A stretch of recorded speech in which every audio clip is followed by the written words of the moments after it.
Okay. Now we got to see if we're live. I think we're live. YouTube, this is first time. I think we're live. I don't have any. Do I have a feed? Oh, okay. We're live. Okay, this is my first time live.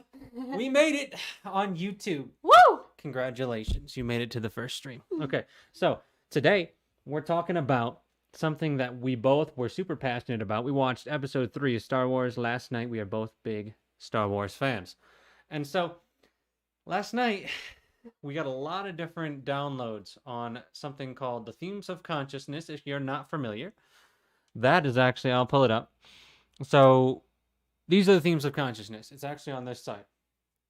It's like right there. Okay, so with the themes, we study the themes. We have been very much interpreting reality for through the themes for a long time. So we have, just so you know, if you're interested, before we get started, we are looking at the themes mostly through our own interpretation of the themes. When we both are very much into transcending the levels of consciousness. So that's with our boy Dr. David Hawkins. Yeah. So Dr. David Hawkins is the one who primarily developed the scale of consciousness that we're going to be talking about, where we derive all of these themes. Yes. And we're coming to you live, just so you know, from the wonderful hotel room in Flagstaff. And probably most of these live streams are not going to be indoors. But if you've been following our Instagram, you know that we are in a hotel for Jess's birthday, which was yesterday. So we are here. We're excited. It was nice to not have to worry about the surroundings and stuff. Are we going to have enough power with the power bank? So we're good. So first things first that I wanted to talk about. First of all, I got to figure out, how can I see the chat from this? I thought I'm on Streamlabs. I'm looking. Let's actually go here. Okay. There we go. All right. So the first thing that I want to talk about with you is specifically this download that we had about, and by the way, if you don't know, this is Jessie. Jessie is my girlfriend, and Jessie is here doing this video with us because she has a lot of insights on it too. And I was like, well, you know what, you're probably just going to sit around and you have a lot of insights, so why don't you just jump right in the video too? So specifically, the thing that I thought stuck out the most that we both kind of got yesterday was the download about specifically, and I'm gonna screen share off of what I understand. Okay, what I understand is that it's fine to screen share copyrighted things as long as you're commentating and doing things to give it a different meaning, right? Or not just blatantly trying to show people it. Right, so that's what we're doing. So I believe this is within fair use, so hopefully this doesn't get taken down. If the live stream gets taken down, we'll just record another episode. But, so we're going to actually just show you Disney Plus, all right? Because specifically, there's parts that I want to go through that really, let me make sure you can see it here. Okay, there we go. So we're actually going to take the themes down for a sec. And I just want to show you. All right, so. Remain here. Oh. Wait. We're not there yet. Calm down, Disney. All right, so specifically with the Jedi and the Sith, all right, we noticed a big pattern of basically what do the Sith, why is it that we get to this scene? All right, I'm just going to be skipping around. We get to it's actually pretty much further. I'm talking about, yeah, at the very end. All right. Spoiler alert, if you've never seen Star Wars. Never seen Star Wars. We're about to basically rank it for you. So yeah. Don't watch it. Stop watching if you have never seen Star Wars and you don't want it to be ruined. Right. So how do we get to this point where Anakin thinks that he is right? And specifically, we're talking about the point where we get to the very end and we all know the scene where they're fighting here. And I don't even need to play it, but he basically says, from my point of view, the Jedi are evil. Exactly. Okay. And so it actually has a very deep meaning compared to what you really think it is. Mm-hmm. And so when we actually take a look at the themes of consciousness here, what is happening with the Jedi and the Sith is that the Jedi think that they're up here, right? They think that they're up here, and they are most of the time, and not Mhm. always, but a lot of the times they're up in the higher themes, right? For the most part, we see that the Jedi go from 4D to 5D, right? Mhm. The whole thing about Jedi is that they don't fall to the 3D, which is what they believe the Sith do. Exactly, Right. because they believe that if you have attachments to your ego, if you have attachments to your physical self or any attachments to in the physical realm, that leads to suffering. And the Jedi, not all of them are going to be enlightened, especially not all the time, as you'll see in some of the scenes that we're going to play. But as a collective unit, the Jedi are resonating very, very high on the themes of consciousness scale, and this is how they derive their own power. So the other thing you need to know about themes of consciousness in general is that the lower themes or the limiting themes are going to get their power externally through force, through forcing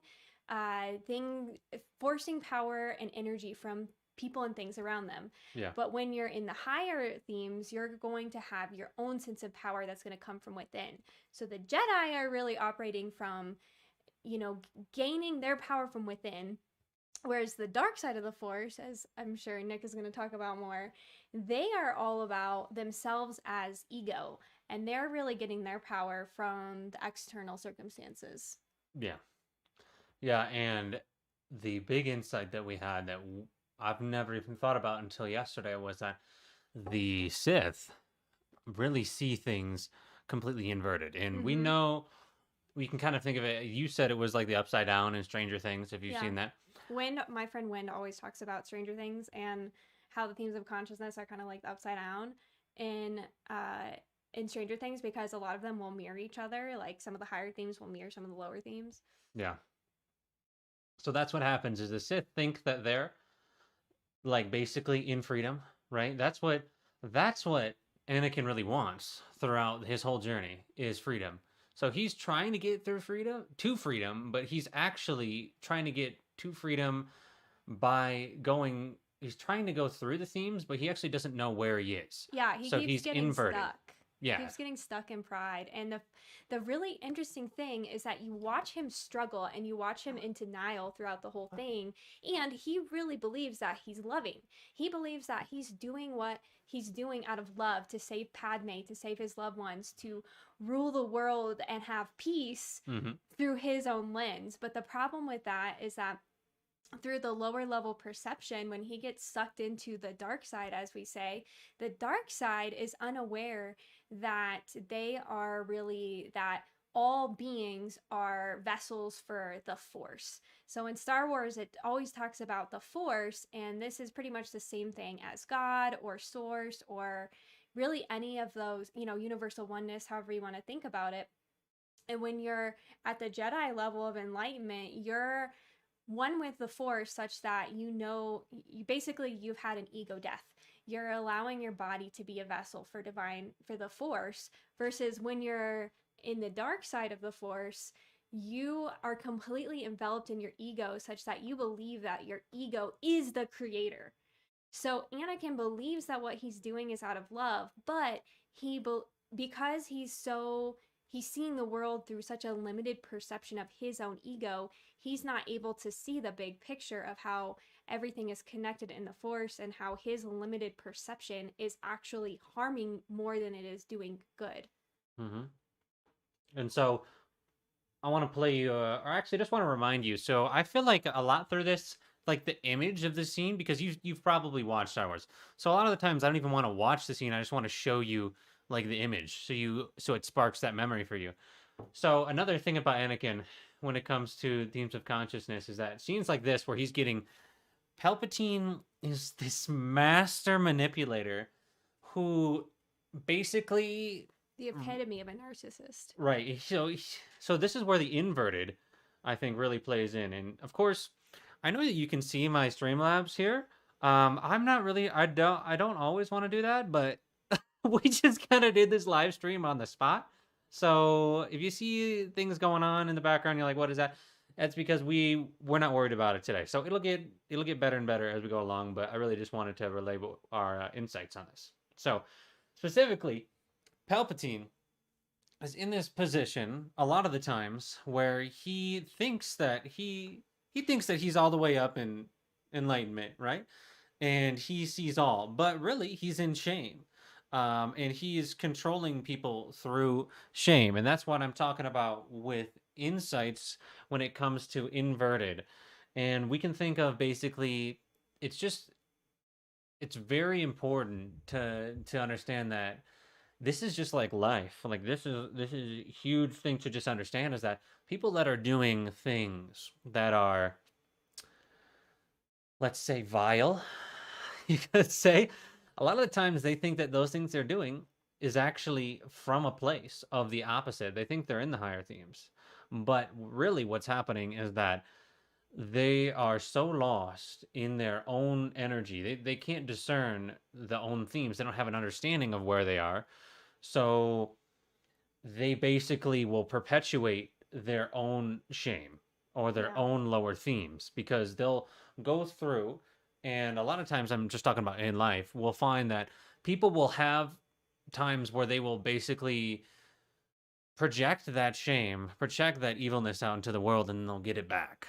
And so that's just important to understand, is that a lot of times when you're feeling shame, and this is just a little off tangent, but a lot of times when you're feeling shame, you're going to find that it's hard to get out of shame. It's one of the hardest themes to get out of, because a lot of the times when you think you're not worthy, like shame does, when you think that you're the worst and that you're rejected, basically like Anakin does, when he's at the lowest point, then we realize that as he realizes that he's in the lower theme, he has the opportunity to either give his power away or to ask for help. And a lot of the times he'll ask for help, and this is why Star Wars is so brilliant, because when he asks for help, he's asking for help from Palpatine, who is the master manipulator, because he's already in the lower theme. So he's thinking that he's getting help from somebody who's wise, somebody who is in a higher theme.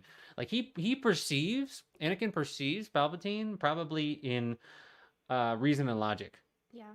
But what he doesn't understand is that Palpatine is so good at inverting things that he can put on a show, but he deep down, just like a lot of us, deep down we have a dark side within us, unless we address that. So it's just interesting how Star Wars works in that perspective. Yeah, and several things came to mind for me. One is that every theme perceives that it's loving. So no matter what theme of consciousness you're in, you're going to perceive that you're acting out of love, even though you're enveloped in that theme. Yeah. And the really interesting thing is that as we were watching last night, we noticed Anakin literally slip down each one of the themes, from pride down to anger, down to desire, down to fear.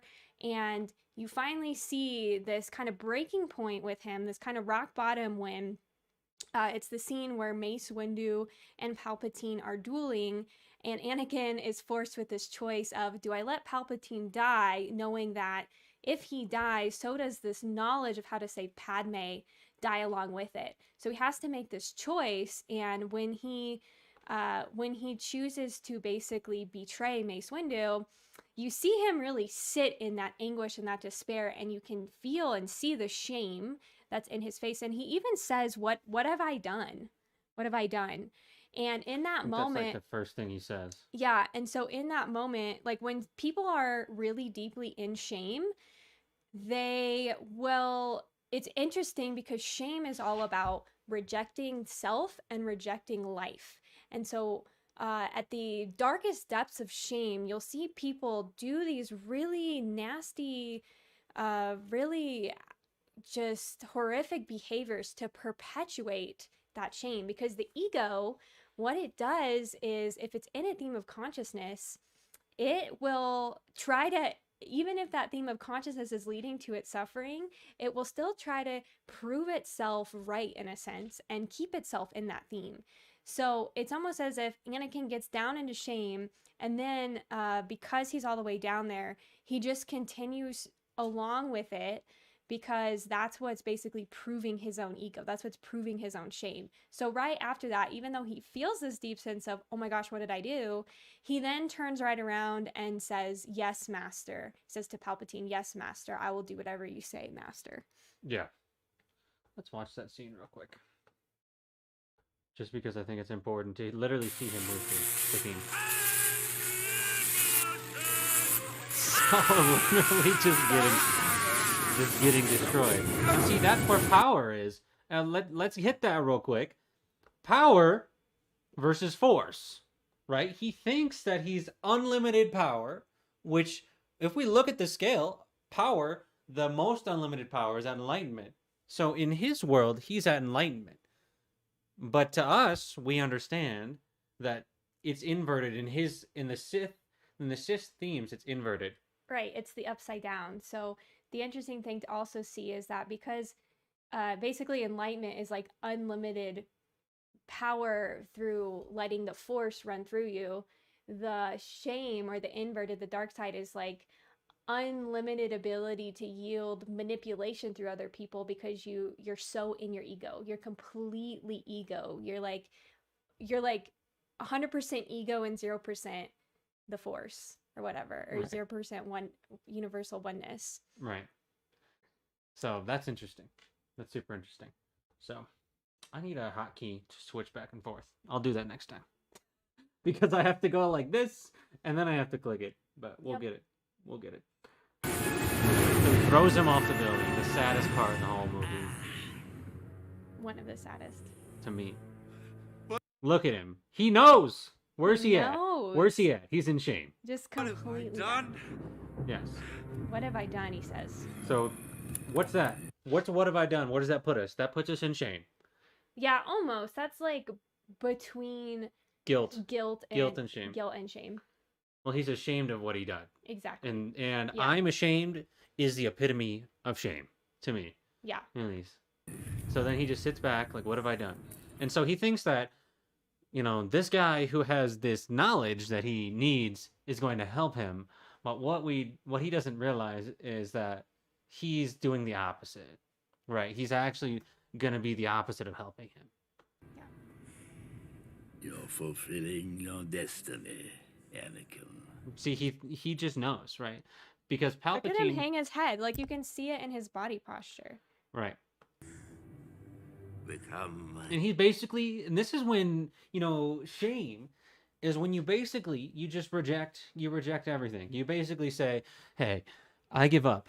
Like, I'm ashamed. I'm so ashamed. And you're just like, you hang your head in shame. And there's like, shame is really hard to get out of, but also understanding, what do you think the difference is between like apathy in this moment versus shame?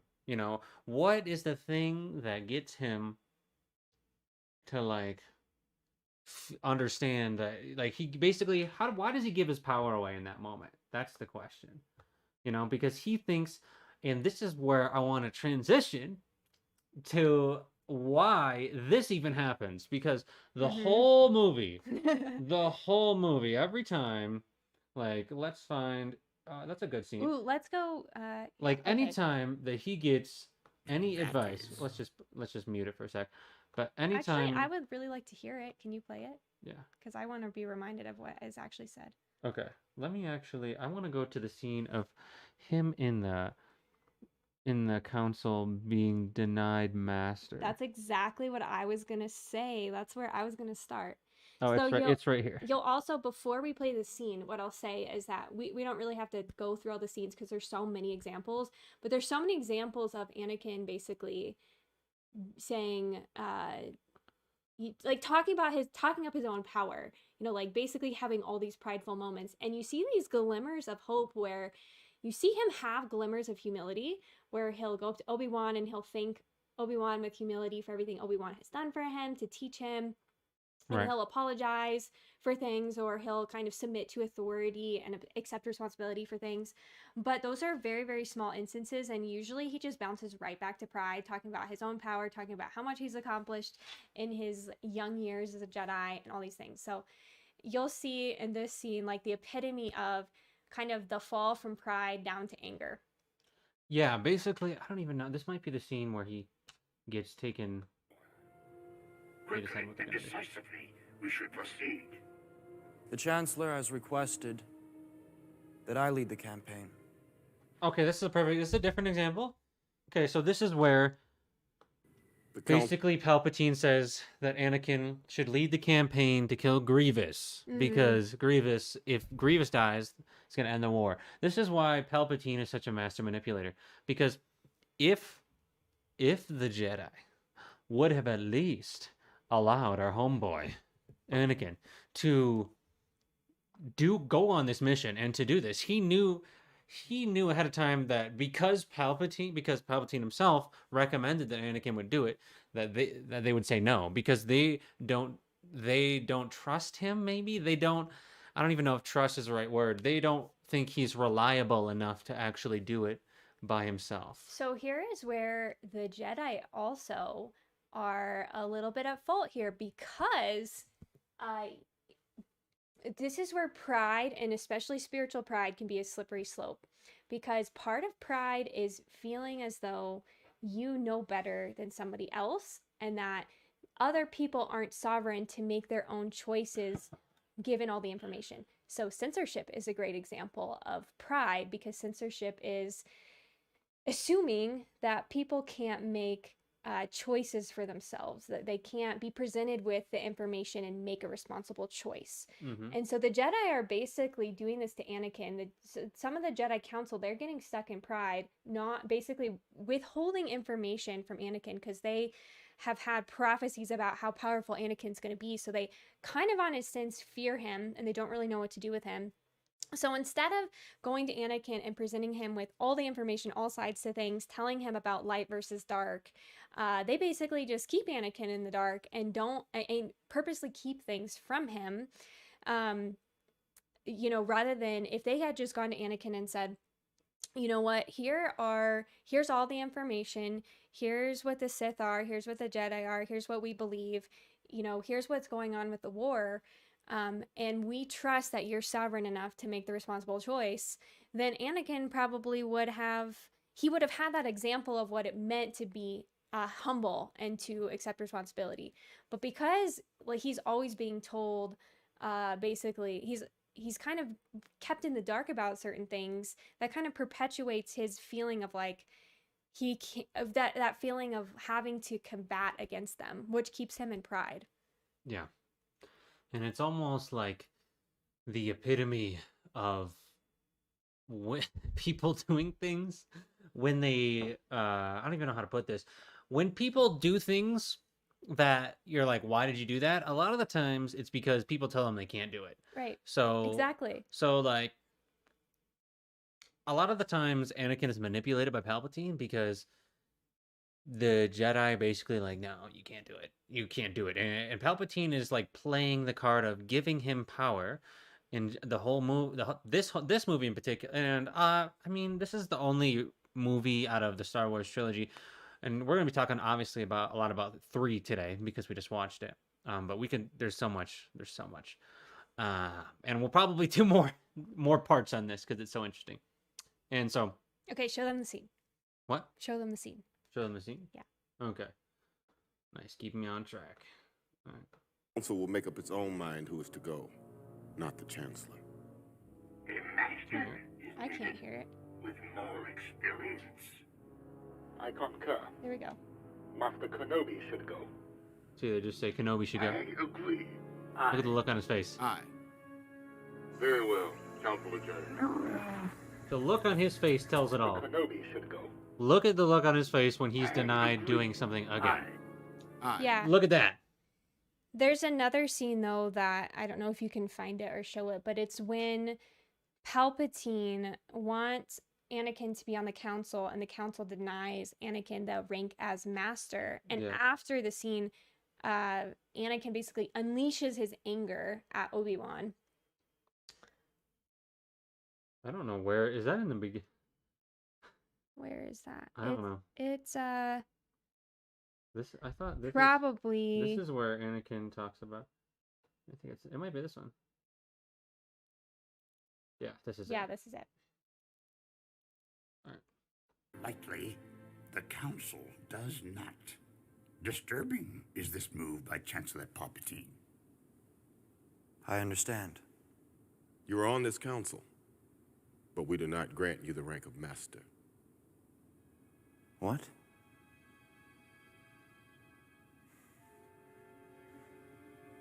Look at him How looking can you around do like, this? is anybody gonna help me? This is outrageous.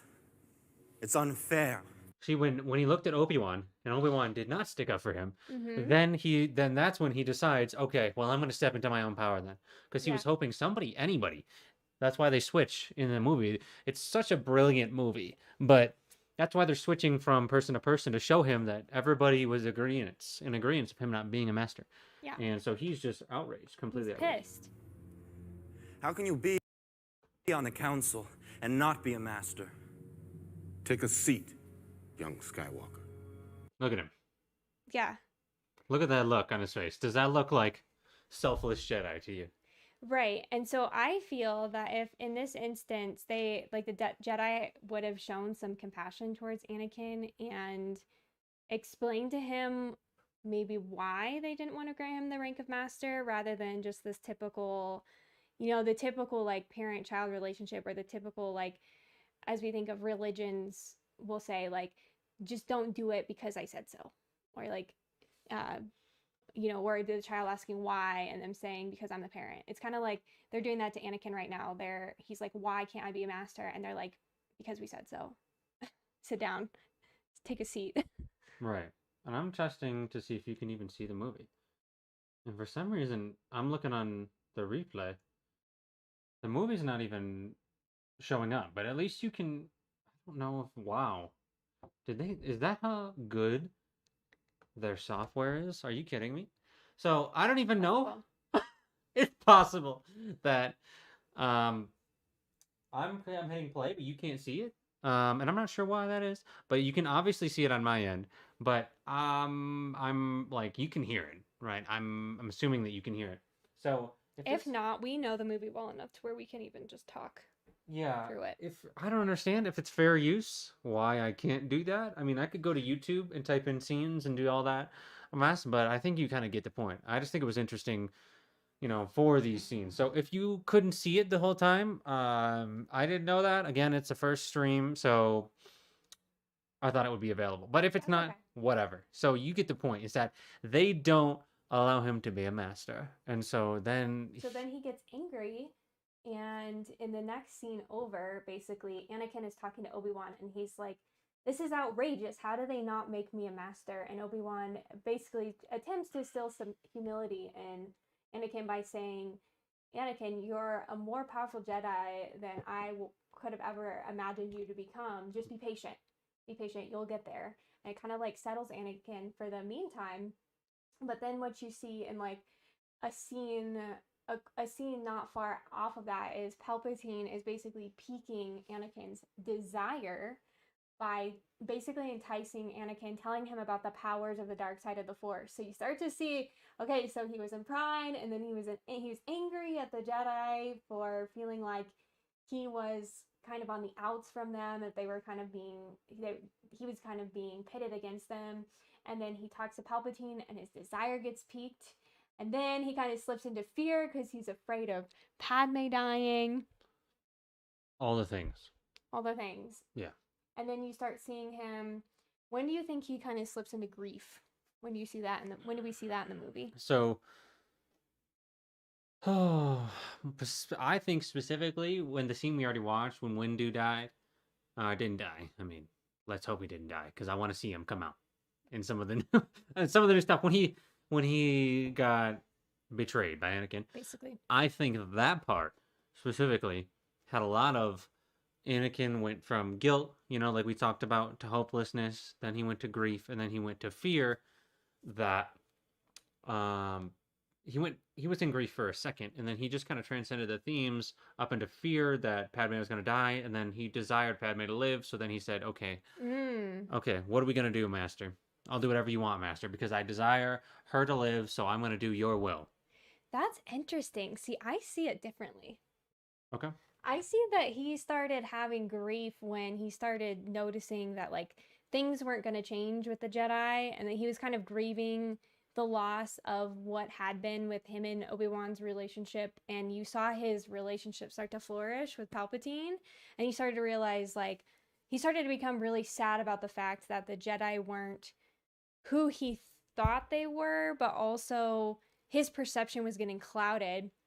And then he kind of quickly drops from grief into hopelessness at that point, because you see him start to become very confused. This is when he's going back and forth, when he's telling the Jedi that Palpatine's a Sith, but then he's also kind of playing this double agent, and he's going to Palpatine and venting to Palpatine about how the Jedi are asking him to spy on him. And hopelessness carries a lot of confusion with it, because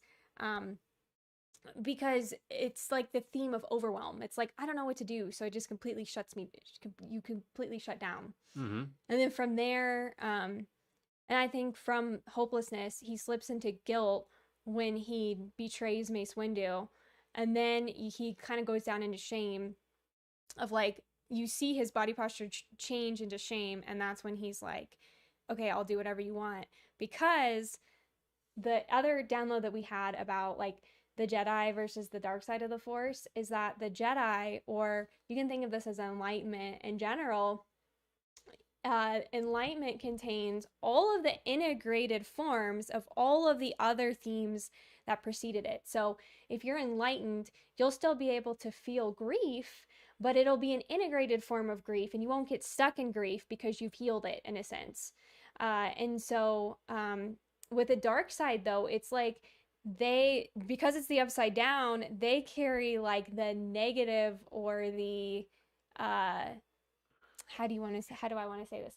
Yeah, they carry, like, the negative side of each theme, or the limiting side of each theme. Yeah, or so the shadow side of each theme. Just talk about it like those who are familiar with the gene keys, Mhm. which each gene key, if you don't know what gene keys are, just a very, very quick explanation is that you're born with a certain set of things, you could say, or keys, in that you can unlock them through specific things. So the point that I'm getting with gene keys is that each key has a shadow and a gift. And so Shadow, gift, and city.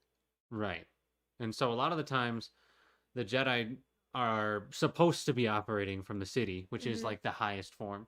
And so the whole point of the Jedi and the Sith, in my opinion, is that the Jedi are in the integrated, like, the highest form of, let's say, love, right? They're in the highest form of love and even freedom. Like, that's what their goal is freedom. So they're in the higher form of freedom. But in the shadow side of freedom, that's kind of where the Sith are. You know, they're in the freedom through control. That's why, Palpatine says, and now there'll be peace. And that's the shadow side of freedom, is that when you have shadows like that, and I know you're ready to get into your thought, but you're good. But that's what Palpatine is doing, basically, and that's kind of what we mean by, I think, inverted. And when I say inverted, just for reference, you can literally imagine the chart upside down. Like, Yeah. So, and what I mean by that is basically, I know on this chart that you're looking at, let's say you're at enlightenment, way up here, right? This doesn't have the numbers, but if it did, enlightenment calibrates at 1,000. And so Between 700 and 1,000. 700 and 1,000, yeah. So for the Jedi, enlightenment is 700 to 1,000. But to the Sith, shame is 700 to 1,000. That's how I kind of look at the inverted, and you can tell me what you think. But I think it's literally opposite, because the Force knows it doesn't have any biases towards good or evil. So perception controls reality. So that's how they get what they think is their power, and that's how our current reality that we're in works too. Is that people will think that they're in power because, just like Anakin says in the movie, that the Jedi are selfless and that the Sith get their power from being internally self perpetuating, you could say. They literally believe they are the center of the universe. Right. And when they do that, they connect to what they think is their God self, because they believe that they are God and they are the only God. Exactly. And that's why Palpatine said, and now we shall have peace, and we shall have peace, or whatever he says. Because to him, to his ego, now there's nothing to contend with his ego, because the Jedi are dead and he has taken control of the Republic and the Senate and everything. And so to him, his ego, there's no external circumstances to get in the way of his freedom. So to him, he's like, this means that there will be peace everywhere, because if there's peace for me and I'm the ultimate creator of my own universe, then there's peace for everybody. But as we know, that's such a limited frame of reference, because as we as we ascend up the themes of consciousness, we realize that we are just one with everything, that the Force wields through us. And that just because our ego has a plan doesn't mean that it's the greater good for everything. That's so good. I don't even know where to go from that because that's like the epitome of what even.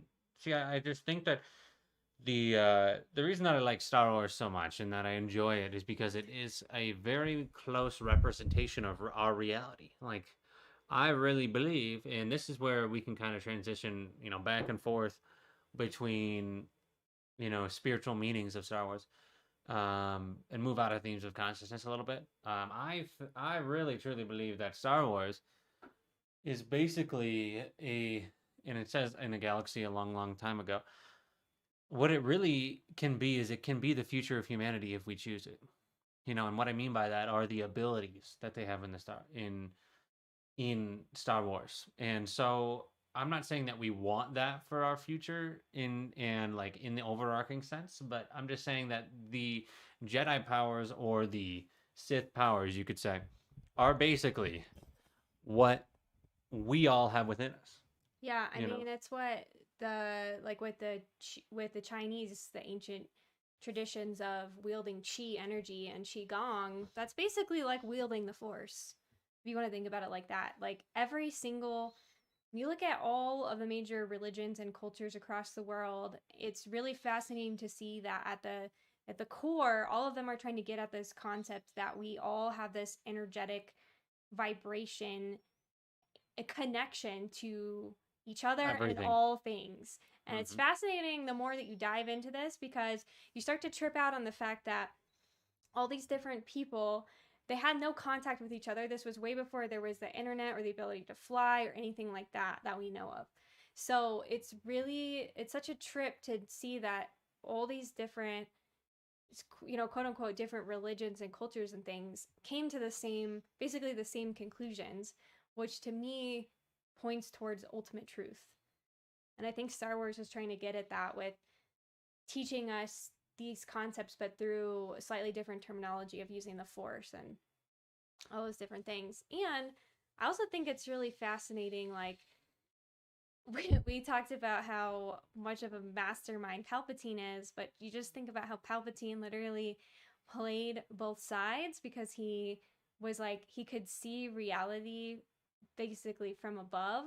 So he played both sides to the point that he started this whole war and then was like, here, I have the solution. And that's kind of, if you want to think about it without saying too many things, Be really careful on YouTube. without saying too many things, but like a lot of that is very analogous to certain things that we see now in the world, with certain people playing both sides and kind of creating this internal war. And then It's like there wasn't a problem until there wasn't a problem, and then they basically created a problem, and now they're in the process of saying we have the solution to the problem, which is what they wanted all along, which is not actually a solution. But if you know, you know. I think it's pretty easy to understand is that basically the hidden meaning behind episode 3 Palpatine is that there's a very big metaphor for our current, this, where are we? We're December 29th, 2020 right now. If you look out into the world at this time period, and even if you're in the future, or it's going to be your now moment, then it's probably still going on for the next couple of years at least. We'll see. Well, we got high hopes, maybe not. But there is a particular group of individuals that are perpetuating the same system of there's no problem until we make a problem, and then once there's the problem, I'm going to have the solution so that I can control you more. And that's what he does, because eventually Palpatine takes control of the Senate and he takes control of the courts. What's the whole reason why Windu didn't want to arrest Palpatine, because he knew that if he did arrest him, that he would just go free, right? So that's Oh my gosh, that's so good. yeah, that's the analogy to what's going on right now, is that you and I are witnessing the same thing happen in our reality. So just having the discernment to actually see the BTS, the behind the scenes, that we see with the movie, and translating and understanding that that's what's exactly going on right now. And when we can understand that, and we can realize that we don't have to participate in the chaos, we don't have to be the one who basically does the Anakin and goes, no, boom. We don't have to do that, right? Or it's like in the movie, it has the Separatists versus the Republic, Right. and they're actually both, from a zoomed out perspective, They're both the same thing. they're the same thing. Yeah.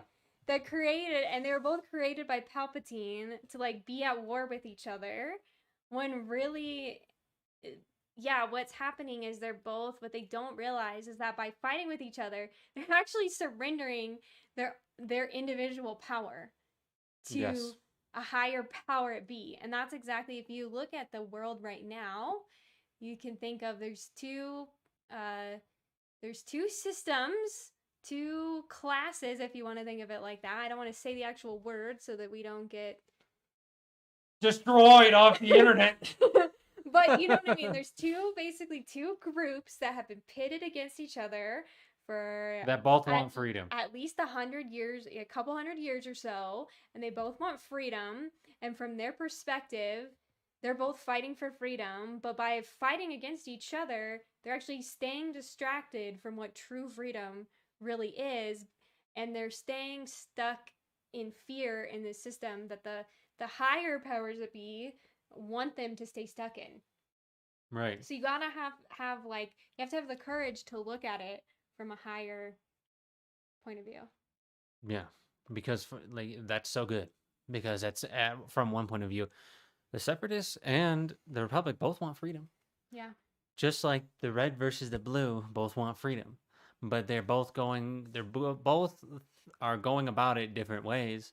But what they both in the movie and in our reality don't understand a lot of the times is they're so sucked into going red versus blue, they don't see that green in the background that's controlling the whole thing. Literally everything. Yeah, so if in Star Wars and if in real life everybody turned and saw that, hey, we both want the same thing, why can't we have the same thing? And they saw that, oh wait, there's actually the thing behind the scene that is there's a Palpatine in real life. Basically there could be one and there could be multiple, who basically is the one who's doing the thing. So if we just actually take a look at the Palpatine, if we arrest the Palpatine, if we get that get that going, then we wouldn't just be butting heads, because we both want freedoms. But if going, like, let's say that the blue wants freedom through control and the red wants freedom by maintaining their freedoms, like that's what it is. And so we don't have to get into the details of that, but my point being is that it's the same thing that's happening. It's just like, oh my gosh, my girl Padme. Like, if you guys don't know, Padme is like she's my girl. I love her. She is so great because she is so intuitive throughout both episode 2 and 3, and probably episode 1 as well, but we just recently watched 2 and 3, so that's what's on my mind. But she makes so many premonitions or has so many insights on so many occasions, and the Jedi or whoever are like, no, that's not true. Like when she's like, I think Count Dooku's behind this attack, and they're like, no, he would never be, and then he ends up being. Or there's this one scene in episode 3 where she looks at Anakin and she goes something to the effect of, what if this republic we're fighting so hard to keep is the very evil we're fighting against? Right. Or something like that. Which it is. Which it is. It's like it literally is. Literally. Yeah. And that's true of real life too. And that's the fall of the Jedi a lot of the times, is that the Jedi think that they have let's get the turd out. Boom. The Jedi think that they are so high on the scale that they think that they have the ultimate truth. Yeah. And so the fall of the Jedi is that they don't have the willingness to accept ideas outside of their own ideology, which is a lot of the times which is what causes a lot of the problems. It doesn't cause the problem, but it doesn't help them to solve the problem, because if they had the willingness to accept that We got a train going by, apparently outside.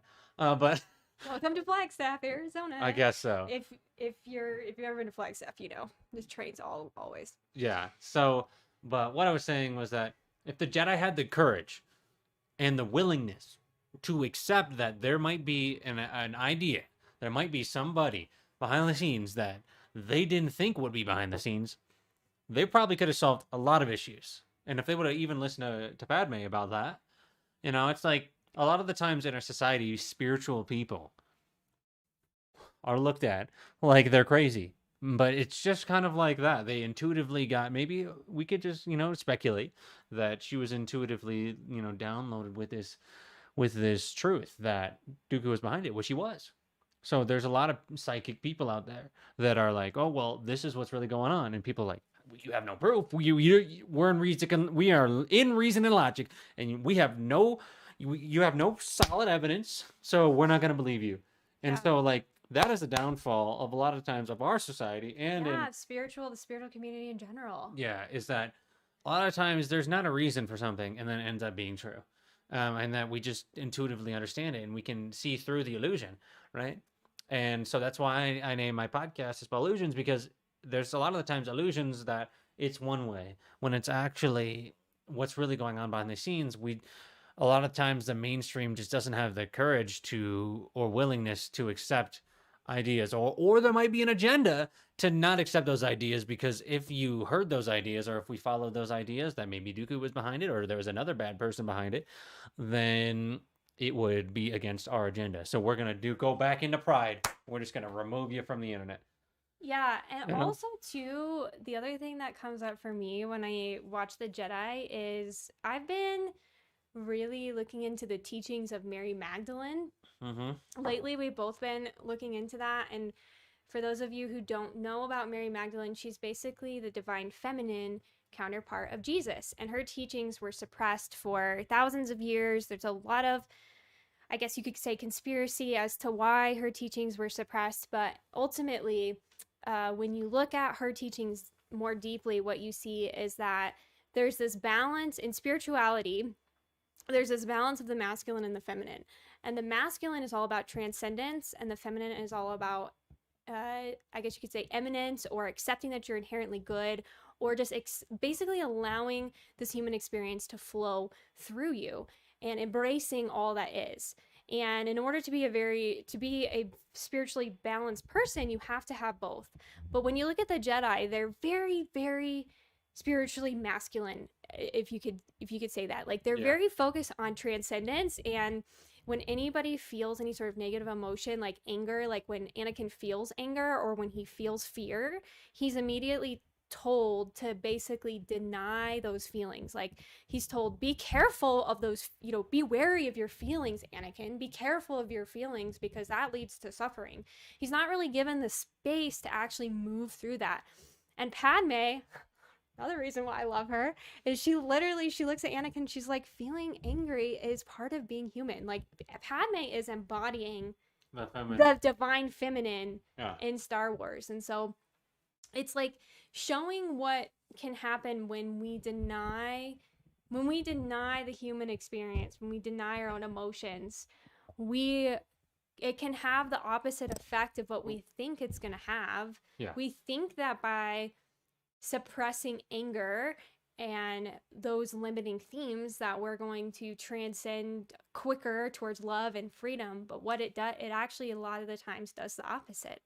Right, if Anakin would have been given some feminine by anybody in the Jedi Order, and first of all, we need to understand that even if you're a male, you still have just as much divine feminine as you do masculine. Yeah. If you are fully balanced in the Force, you could even say. And in real life, we all have the divine and masculine within us, and deep down, we're all genderless souls.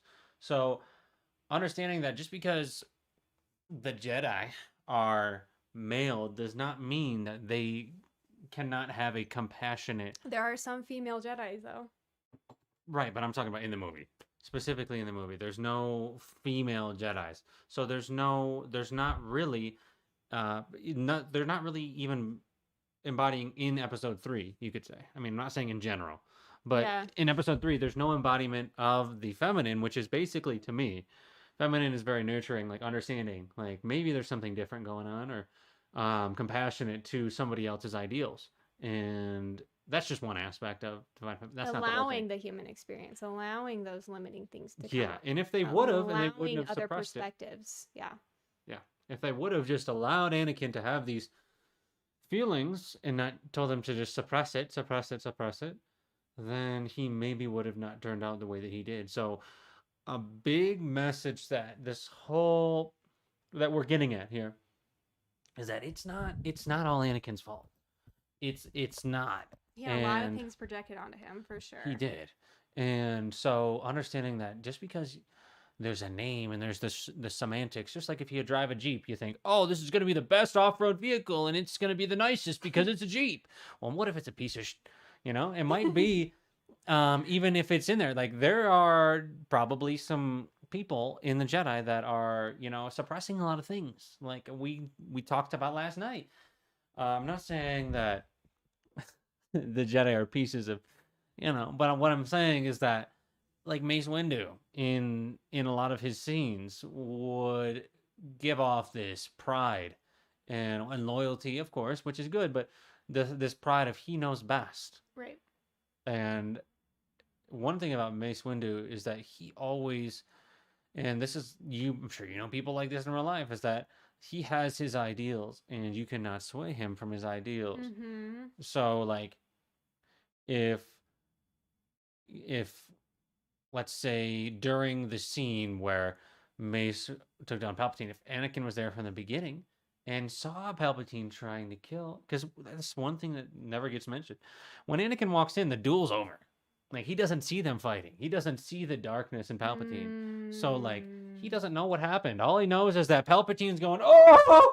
And he's, like, about to get wrecked. He didn't see Palpatine come out with the Force jump and then just, like, destroy 3 Jedi. He didn't see him kill the other Jedi, so he doesn't know. And So true. And if Windu would have, from the beginning, had the, oh, where's the scale? Boom. If Windu would have had the acceptance, I would say, to accept that Anakin had told him the truth. Or the humility. Yeah. It's more like if he had the humility to see that he was wrong, or that something was different from his own perspective, which is courage.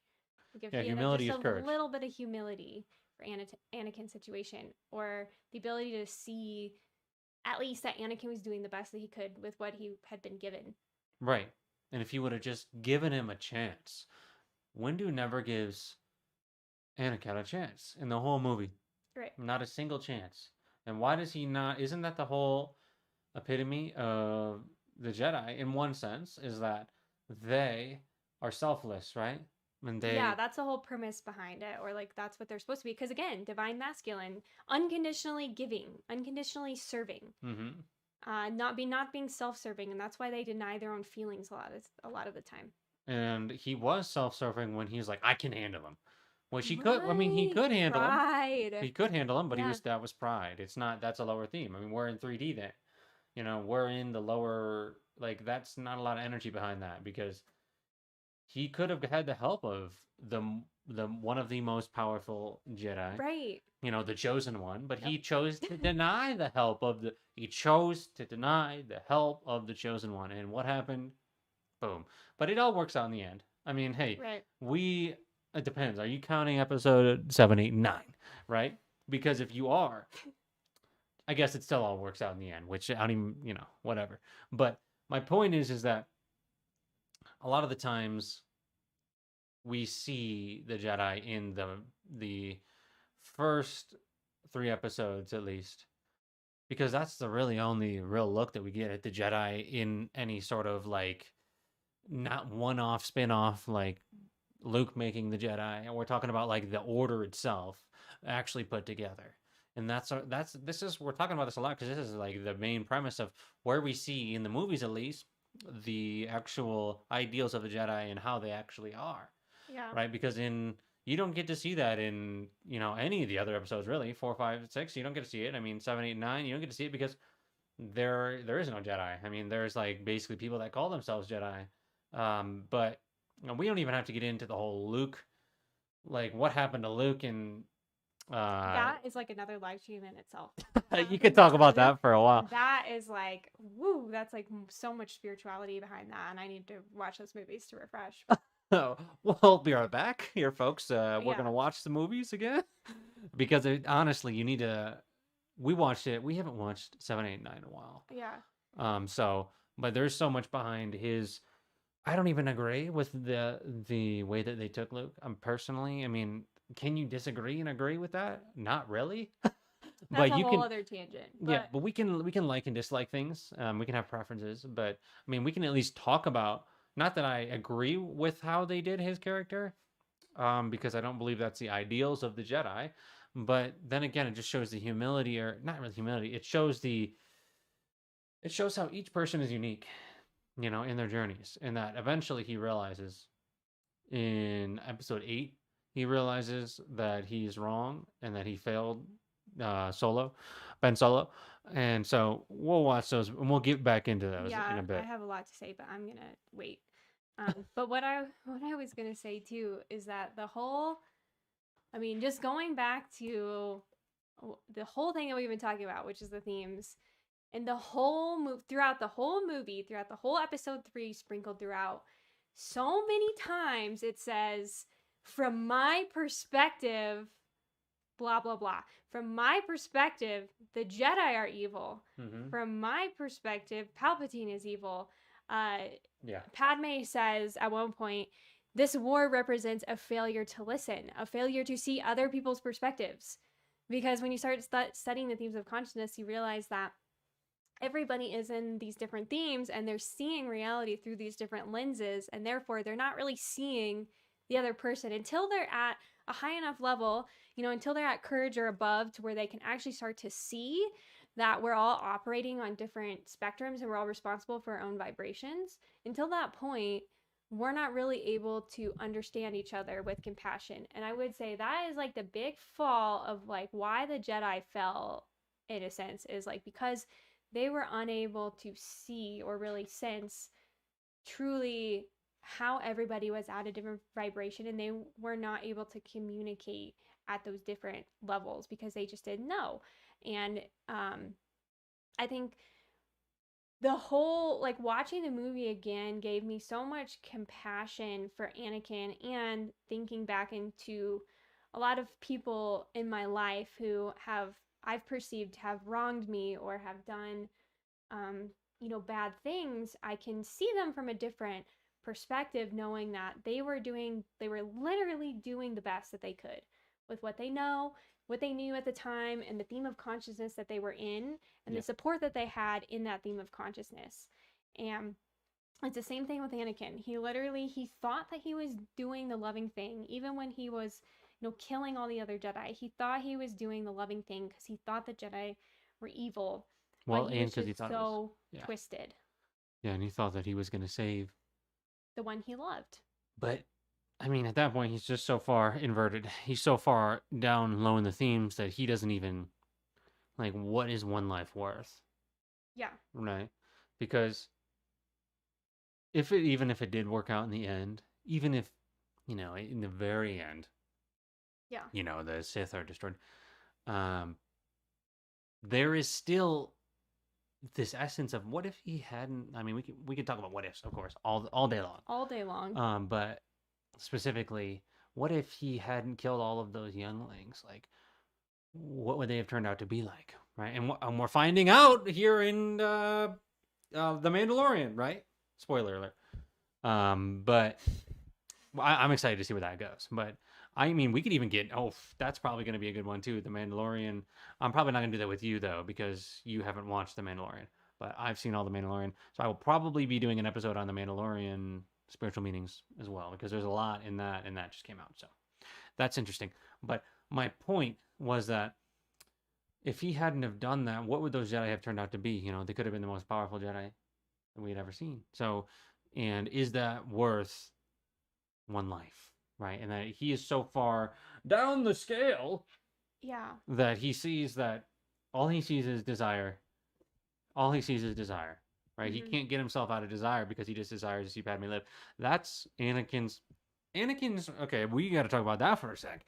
Anakin's whole thing throughout the movie is, I feel like Anakin is just riding in desire, because a lot of the times he's like, I just desire, why did she have to die, his mother? And I desired her to live. I mean, that's not just desire, but I think desire was that he's stuck in the past. He in that sense. desired to have the power to prevent death. Right. And if he had done what Yoda had said when he went for advice from Yoda, was to release your attachment, then that is more in neutrality to me, and acceptance. Once you are able to, and that's like the epitome of, not the epitome, but that's a huge aspect of spirituality, is being able to release attachments from things and no longer desiring things. And I think that's a huge that topic is very skewed, because I think a lot of people in society are like, well, why would I not want to desire anything and just live a life floating around, and hey, we just got, hold on, they can see me do my thing. Hey, we're just out here and we're just floating around. We got no attachments to anything, and it's fine. And they don't realize that there's a big premise behind when you live with no attachments. That gives you the freedom that you're searching for through the attachments. So I think in society, we have a lot of times that it's looked at like, why would I desire to not desire anything? Because then what am I? And then that's what steers people away from spirituality, is there, at least at the beginning, in my opinion, is that they're like, well, why would I want to give up doing these things? Because they bring me joy and happiness and stuff. And I think it's huge to actually talk about something, again, from the Gene Keys, was that but I was just going to talk about this. of course you were. And so a huge thing about one, I don't remember which Gene Key it was, but 30.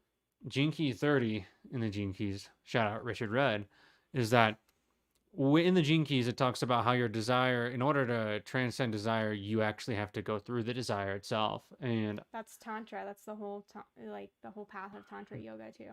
Yeah, it's that eventually, if you go through the thing that you desire, you will, it's like a candle burning out. Is that eventually, as long as you're actually burning with the desire, like, you can't really blow out the candle, it'll actually blow out itself. The candle will end at a certain point. But and I know you want to talk about it. So he basically says that interesting thing that Richard Rudd talks about is that your desire to connect with divinity is the same as your desire to have sex, or your desire to have food, or whatever. So it's all like, everything is stemming from this universal desire, which is like the desire to not have desire, in a sense. I know that's kind of trippy and paradoxical, but it's true. Like, you kind of have to, you can think about desire this way. Like, you can either just totally avoid your desire, which would be what Richard calls the repressive nature of desire, which is what happens with the Jedi. Which is what happens with the Jedi. A lot of times. So that's like saying that, okay, so we'll use sex as an example, and like especially because the Jedi are supposed to be celibate, right? So, and this has been talked about in a lot of religious traditions as well. So let's say in the repressive nature of desire. Don't get me banned off YouTube. Why? Because I don't know. Do they allow that on YouTube? What? Hey, let me know.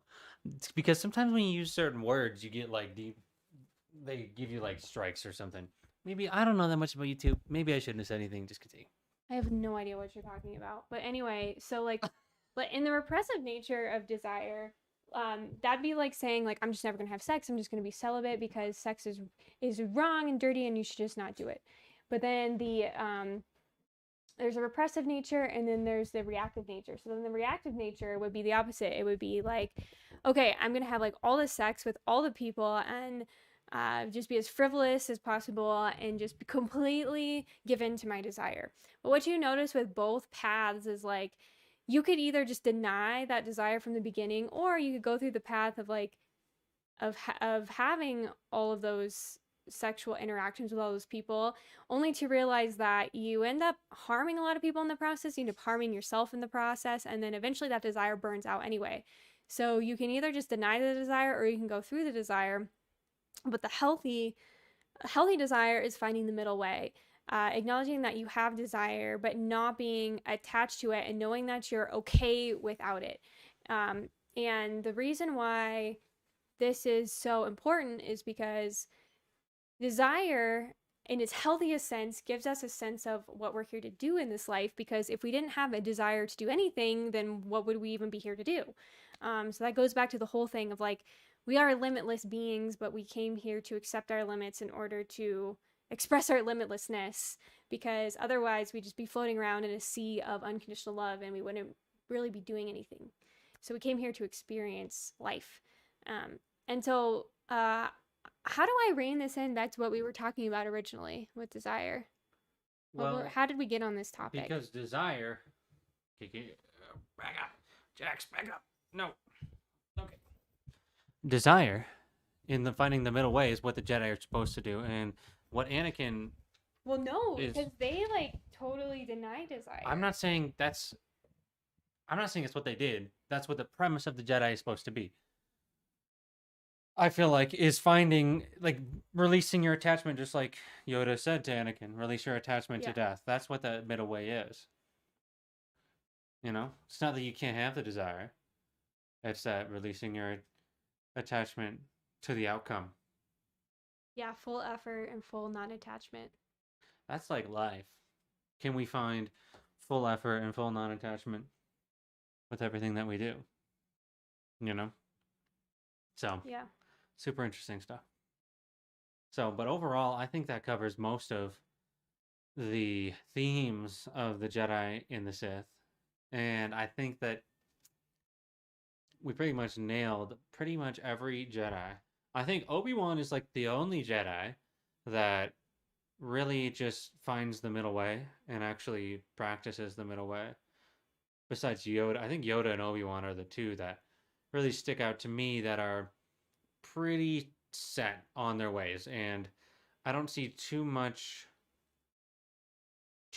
like pride or anger. I don't see anything, but I see Windu's got a lot of pride, but that also allows him to have a lot of power. I mean, in my opinion, Windu is the most powerful Jedi out of any of them. I mean, he's the only one that defeats Palpatine one-on-one, and I don't even think Anakin could have defeated Palpatine one-on-one personally at the beginning, before but we'll never know, so that's just speculation.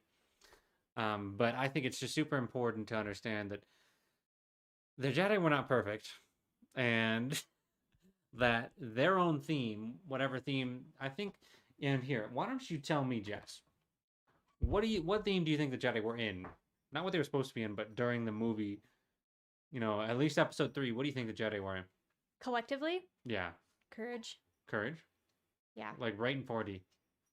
Yeah, very courage, because, and again, this also, you can be enlightened and have an integrated, healthy sense of courage.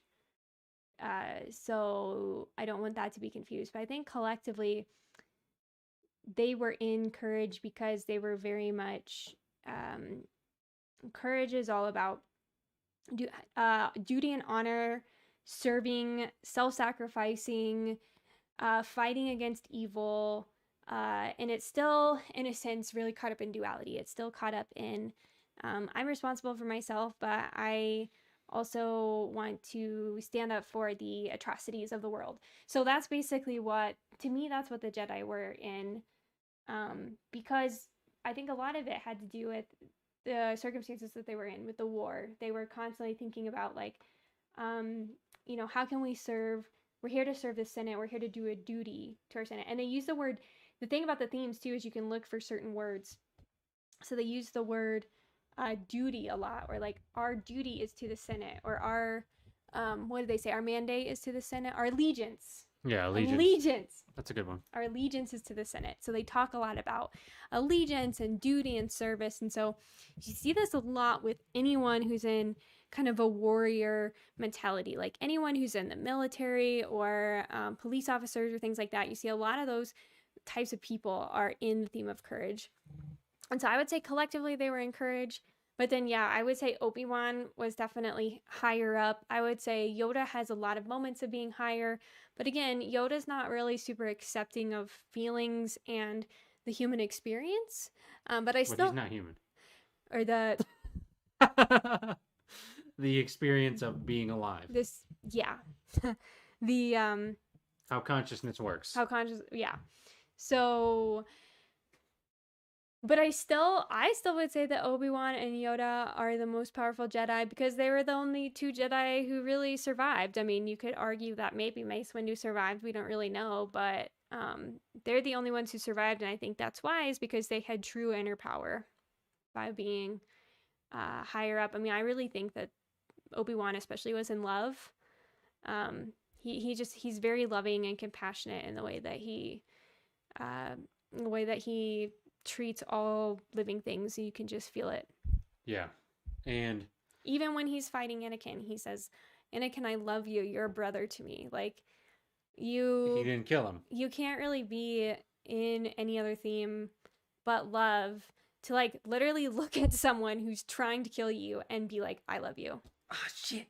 That gives it's huge because Mace Windu basically wants to kill Palpatine. But what happens with Obi-Wan? He doesn't okay, so there's a lot of different thoughts I'm having. Obi-Wan won't kill Anakin. Okay? So and when Anakin kills Count Dooku, he says that's not the Jedi way. Right, that's huge. That's huge because 111, right as I looked at it. 111. Okay. But that's huge because that shows you just how much Obi-Wan is in the higher themes. Yeah. Is that he has transcended the need to do things because somebody in love is not going to kill somebody else, right? They might stop them or defeat them. They act out of defense. Which is again something the Jedi strive to do, which is Right. not use their sabers, not use their stuff. Because Well, that's if why do, they have sabers because the lightsaber is a defensive weapon. it's supposed to be. It's supposed to be, yeah. But a lot of the times we see that that's not the case. And that's It's not the Jedi way, like as Anakin says in the beginning of the movie when Palpatine's like, "Kill him. do it. Do it." Do it. And Anakin goes, he's an unarmed prisoner. That's not the Jedi way. Right. Exactly. And so then we get into episode 4, 5, 6, where Luke basically does not, and I'm just talking 4, 5, 6 Luke, does not basically go into any lower themes. You basically at the beginning, how they portray Luke at the beginning is that Courage. in 4, at least in episode 4, he is in actually, I'd think, a lot of like fear. I think he's in a lot of like, he isn't in hopelessness or anything, but I think he is like lower down. But I think 5, 6 Luke does not stutter at all. Because once he becomes a Jedi and he's not scared of it, like you see in the first episode, he's like, well, why would I want to become a Jedi? Like what even are like, he doesn't understand. He's just kind of like, just desires to just, what about his stuff? And you kind of see that in Rey in episode 7, where she's like just in desire for her parents, like, where are my parents? Like, I want to find my parents. I want to know who my parents are. That's like a huge thing. And not just 7, but I think we'll cover 7, 8, 9 more in another episode. Yeah, But- I really want to rewatch those so that I can actually speak on them. Because Nice. I don't remember in great enough detail. Fair enough. But then we see Luke basically in 5, 6. He like, and even let's just get down to the nitty gritty. Luke episode 6 does not go down past courage at all. And if he did, he would have fallen to the dark side. And that's the point. Good point. That's the point of Luke, is that Luke is the first Jedi that fought the big bats, that had just stayed in courage no matter what. And he was the one. I kind of feel like the chosen one was kind of Luke in a sense, in terms of like, and I know that some people are gonna be like, what do you mean? Are you kidding me? But what I mean by that is that Anakin still fulfilled the prophecy, though. He I know. technically killed the Sith. But what brought I'm balance to saying- the Force. right. But what I'm saying is that in the true sense of themes of consciousness, not getting into lower themes at all, basically Luke did that. But that's not to say that he's anymore, and that's something to realize about everybody, is that in our lives, a lot of the times we get into lower themes and then we think we get into shame. We're ashamed to be there. And that's a huge thing about themes of consciousness in general, is that we're ashamed to be in the lower themes because we shouldn't be there. We should be enlightened. We should be, we're spiritual. We should be like, I'm spiritual. I should be loving.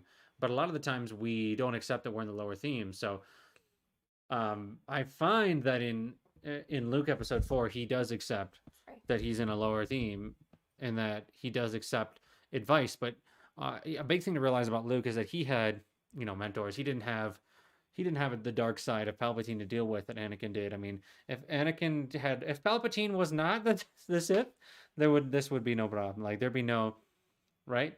Because Luke didn't have to deal with that. So that's something to also realize, is that the contrast that Anakin dealt with was huge. Like, he dealt with the Sith Lord, like the Sith Lord. But Luke didn't even have to do that until the very end. So he had lots of training.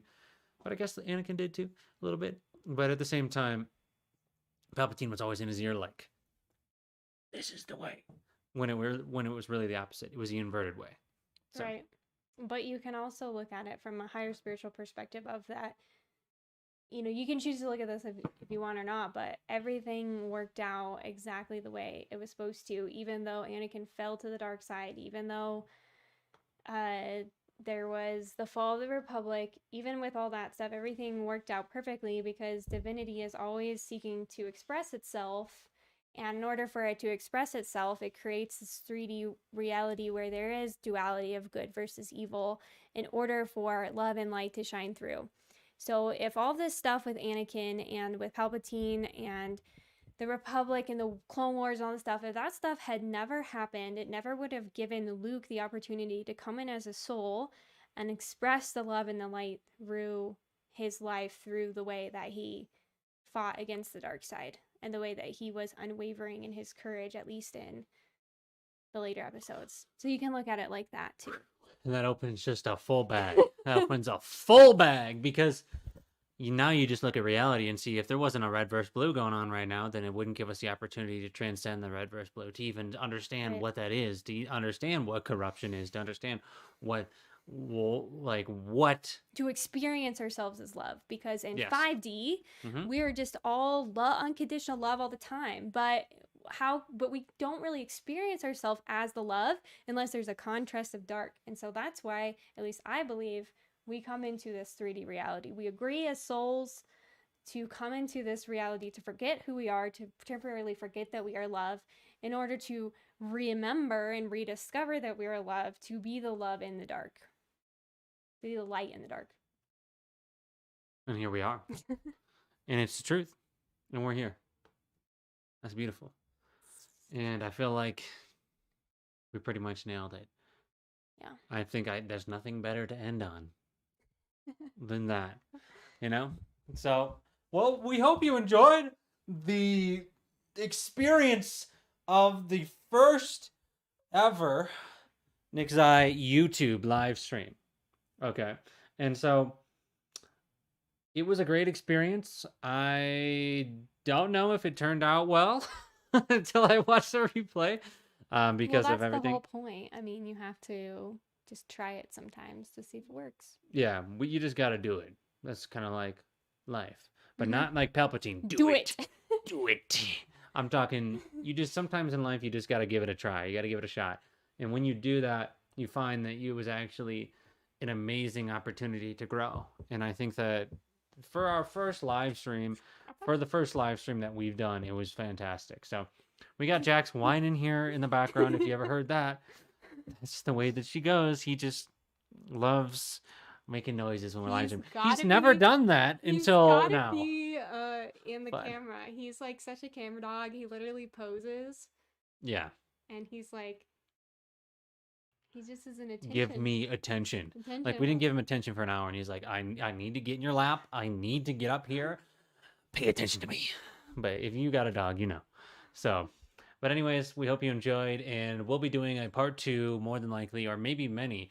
And I actually think that what I want to do... Yeah, let us know if you like this. Yeah, let us know in the comments if this helped. If you understand, it helped you understand the themes, maybe some spiritual things about Star Wars that you didn't see.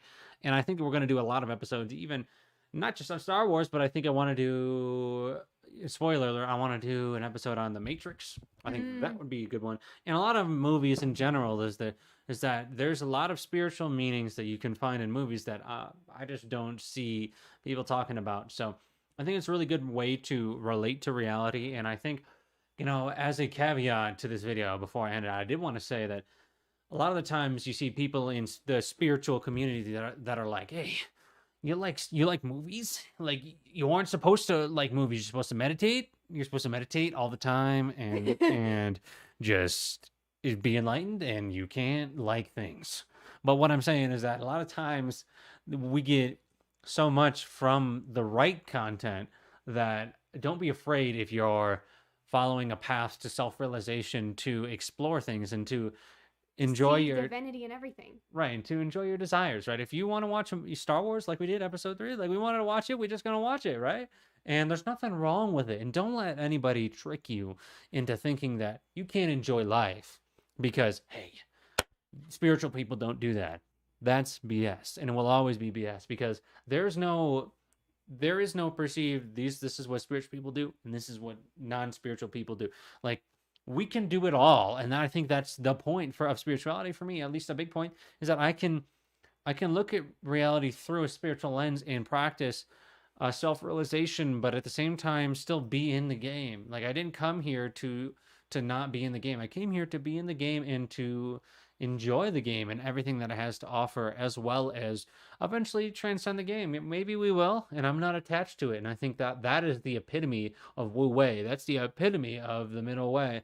And when we find that middle way, it allows us to blossom and allows the lotus to actually open up fully because we're not attached to not doing things. Like, a lot of the times I feel, and we've talked about this before, that we'll have an attachment to not doing things. Like, I can't do something because when I do it, you aren't supposed to do that. Right. And then when you're attached to not doing these things because you're spiritual, that's actually still an attachment. Because a lot of the times in spirituality, we want to be not attached to anything. But if you're not attached, Detachment is also an attachment. right? If you're if you're attached to not being attached, then you're still attached. So you're still in the game, whether you or not you want to be in the game. So what's the only way to actually fully be free is to allow yourself to do whatever it is. Of course, Allow. and allow is huge, but I'm not saying, hey, let's pull up the chart again. I'm not saying let's get down into 3D and let's just do whatever we want and let's break people's free will. I'm totally undisciplined Right. and be harmful to everybody around us. No, that's not what we're saying. That's not what I'm saying, but understand that if you do that, eventually that desire will burn out. Just like every desire burns out. So it might not burn out in this life, but eventually you'll get tired of the same old. So just understand that about everybody around you too, is that you'll get tired. They'll get tired of doing the same things that they're doing. You just like you find people, and some people don't. I'm not saying everybody, but I'm saying a lot of people will find that they will eventually just burn themselves out of doing things. Like, I got burned out of playing video games, and I was just like, this isn't it. And it took me a long time to do that. And I'm just being transparent because I want to show you how real I am with this. Is that you eventually will burn yourself out of eating. Like, I was 315 pounds. Like, I just burned myself out of doing it. And that desire burned out, and then I transcended it, and here we are.